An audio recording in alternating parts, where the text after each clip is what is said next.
Welcome back to Arise Prime Time, where we offer perspectives on the news and talking points of the day. I'm Charles Aniagolu.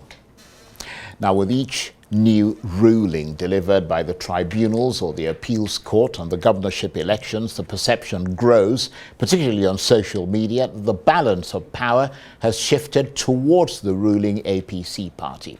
But broadly speaking, that's not actually what has happened. A lot of the states that are run by the APC are still run by the APC, and that is also the case with the PDP. In fact, out of the 22 states where the courts have issued verdicts on petitions, the APC has been successful in 13, the PDP in 8, and the Labour Party in 1. And among the states where the APC has won in court, only 2 have been due to the overturned victories of other parties, Kano and Plateau. The other states were all originally won by the APC and as such are affirmed victories. So why has there been so much noise on social media suggesting that the APC has been winning in every state where governorship election outcomes have been contested in the courts?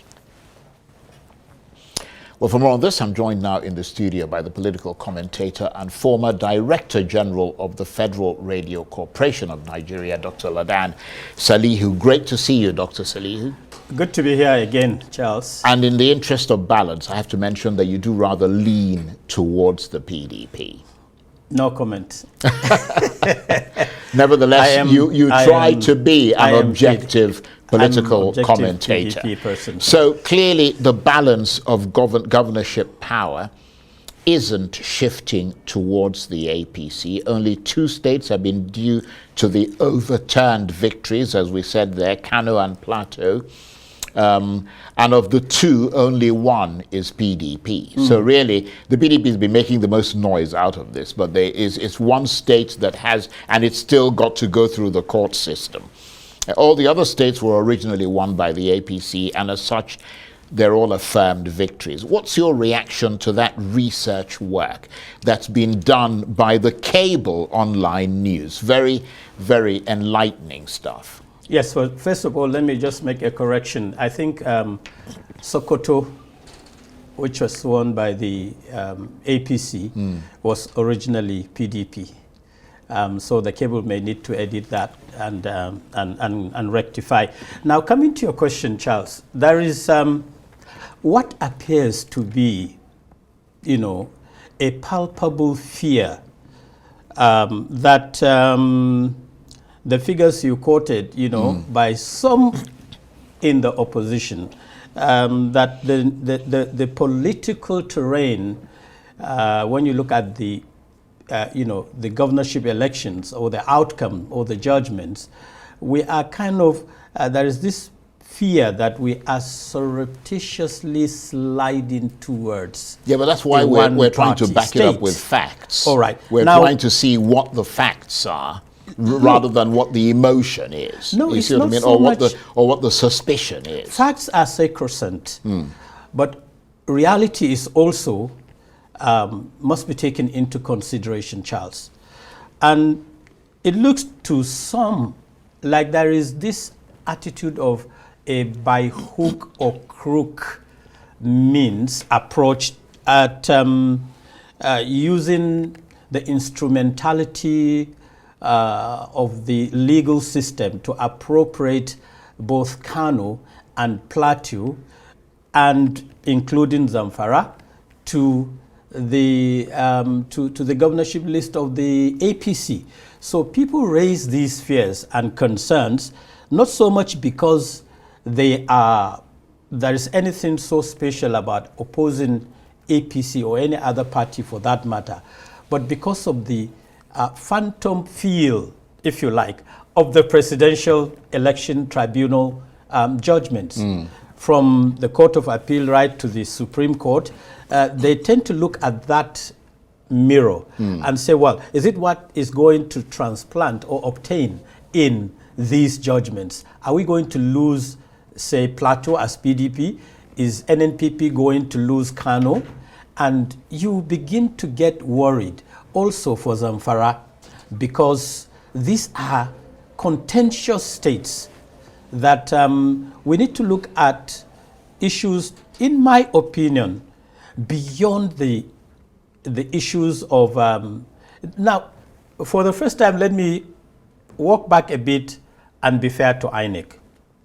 These states had results declared by the Independent National Electoral Commission. And it gave victory to the NNPP in Kano, for example. Yes, to NNPP in Kano, to PDP in Plateau, and in Zamfara. Yeah. Now, one would have expected that the courts will have a conversation, albeit in the chambers or else wherever, with the legal department of INEC. How did you come about allowing candidates to run without what you are now telling Nigerians, some people not belonging to one party or the other, and then in one case it is a pre-election matter, in another case it is justified.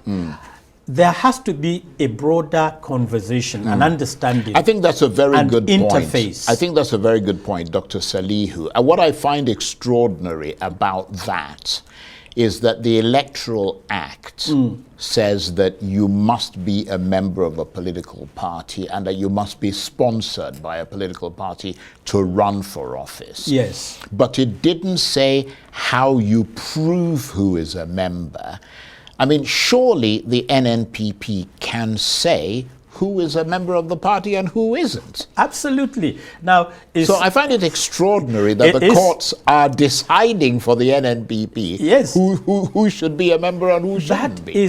That is the conundrum. That is the stalemate, so to say, intellectually. Now, when you look at, to me, as a citizen, the political parties have a right to change their candidates, for crying out loud, 24 hours to an election, because in most cases it is the party you are voting. You're not voting the individual. Right. You are, although the individual is often the spur. Is on the cards. Yeah. But then you I mean, let's face it, people voted for P2B because it was P2B, not the Labour. Not necessarily Labour. Okay, but when you look at the ballot boxes, what qualifies you and me and every other Nigerian to participate in an election process, by which I mean to vote, is that voter's card, the PVC. If you don't have the voter's card, you can't vote or be voted for. Now, if the people of, say, Zamfara and Plateau and Kano decided that we have voted candidates using our legal instrument of voting, no court in the land should rubbish such a selection, because it came from a legally binded position where somebody has his card. If you go without a card, they won't allow you near the but you know, the area. thing about the law, which I'm sure you're well familiar with, is the fact that the law is a combination of things. It's not just about the broad strokes of black and white. Yes. It's also about mitigating circumstances. You see what I mean? It's about what the in-between, reading in between the lines. And when you say, for example, that someone killed someone, you could broadly say that, you know, the commandments say thou shalt not kill, but there are mitigating circumstances. Yes. Was someone killed in defense? Were they killed? Are there circumstances that might, you know, lead to the verdict not being that you killed, therefore you'll be killed? You see what I mean? It's the same sort of thing in any circumstance where you've got the law. And the law is saying, basically, it's not just about whether you voted and there are rules and regulations that guide the process of voting and who you vote for. You see what I mean? Yes. Okay. Charles, in spite of its technicalities, and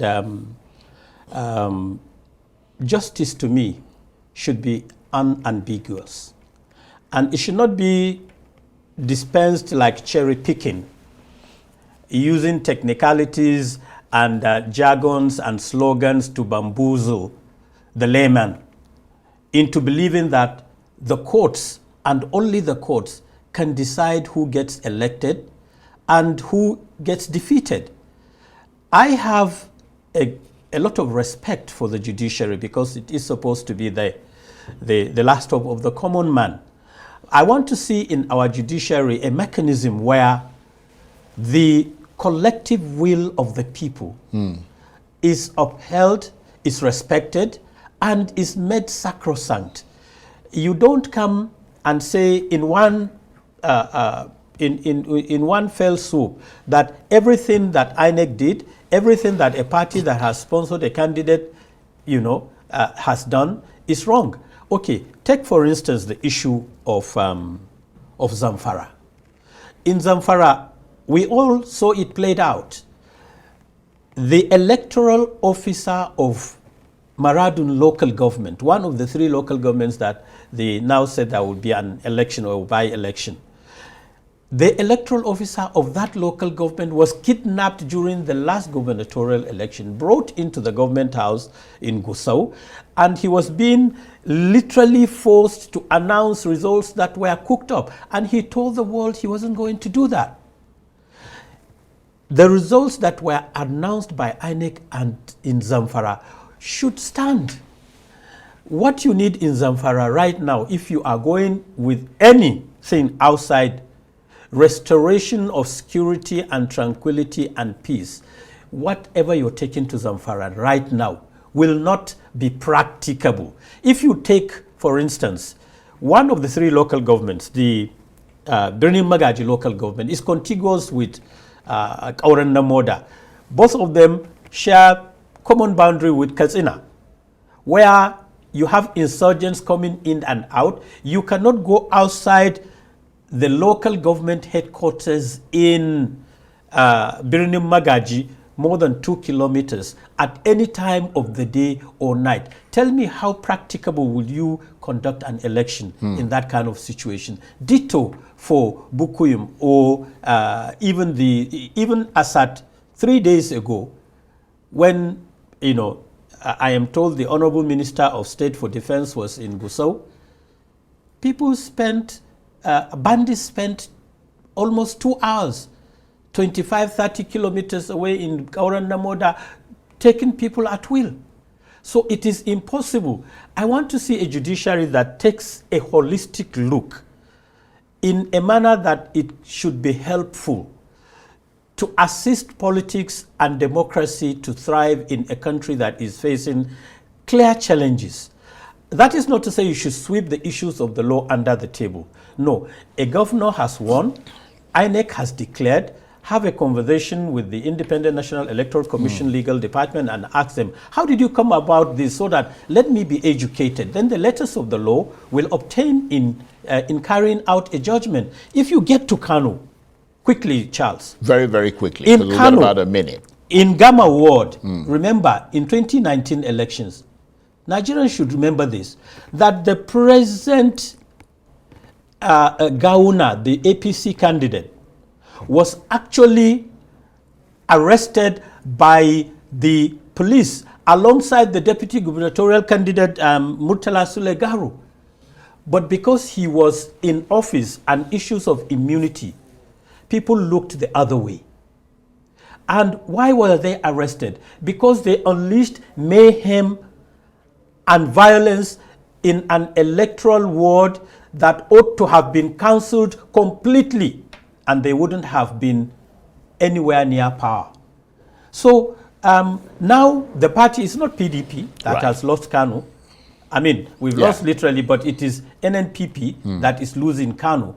But fair is fair. Well, they haven't totally lost. Yes, it's going to fair is fair. Court, now, so we'll have to see what happens. Need to, and then you come to the issue of the law. Unfortunately, we may not be able to. We may not be able to get to it because we have to go. I'm really sorry about that, but the time is up, and I have another guest who's coming in. But I understand the points you're making, and this is something that we're going to be watching very, very closely, because I think the whole country is looking at what's happened in Kano, Zamfara, Plateau, and so on, and we'll see how it evolves. Dr. Ladan Salihu, the political commentator and former Director General of the Federal Radio Corporation of Nigeria, thank you very much indeed. Thank you, Charles, for having me.